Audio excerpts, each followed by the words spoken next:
नीतीश कुमार के जदयू प्रेसिडेंट बनने के बाद से ही राजनीतिक गलियारों में हलचल तेज है। वहीं नीतीश कुमार के दिल्ली से वापस आने पर जिस तरह से पटना में उनका स्वागत हुआ वह भी चौंकाने वाला था।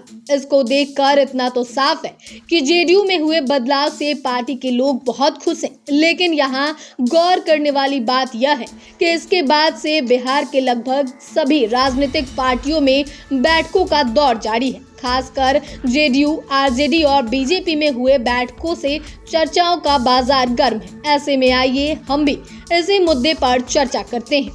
आपको बता दें कि नीतीश कुमार के हाथों में जेडीयू की कमान आने के बाद बिहार का राजनीतिक पारा बढ़ा हुआ है। ऐसा कहा जा रहा है कि बिहार में कुछ बड़ा होने वाला है।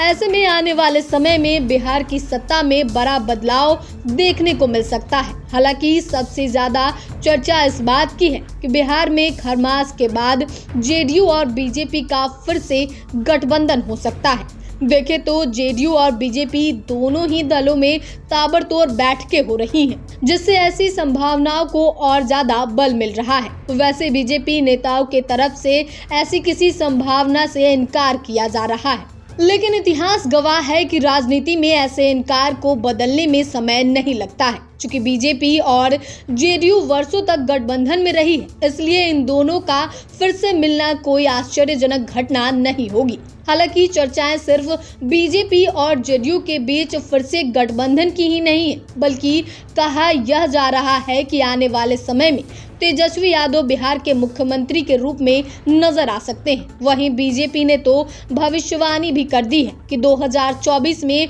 जेडीयू में बड़ी टूट होगी। वहीं नीतीश कुमार के हाथों में मुख्यमंत्री की कुर्सी नहीं रहेगी। अगर बीजेपी की भविष्यवाणी को आधार माने तो इसका अर्थ यह है कि या तो एनडीए की सरकार में नीतीश कुमार सीएम नहीं रहेंगे या फिर तेजस्वी यादव अब सीएम की कुर्सी के ज्यादा नजदीक पहुंच चुके हैं। वैसे बिहार में सरकार बनाने के लिए 122 विधायकों का होना जरूरी है।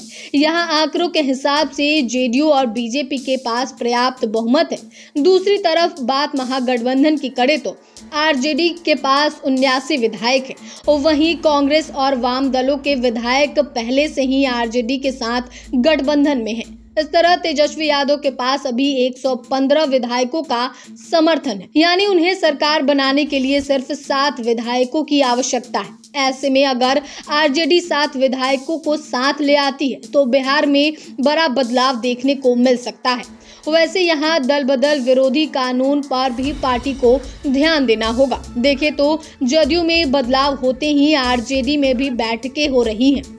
अब इन बैठकों में लोकसभा चुनाव को लेकर मंथन हो रहा है या बिहार में सत्ता के नए समीकरण का यह बड़ा सवाल है। हालांकि नीतीश कुमार के जदयू अध्यक्ष बनने के बाद आरजेडी के लिए 7 विधायकों का इंतजाम करना भी आसान नहीं होने जा रहा है।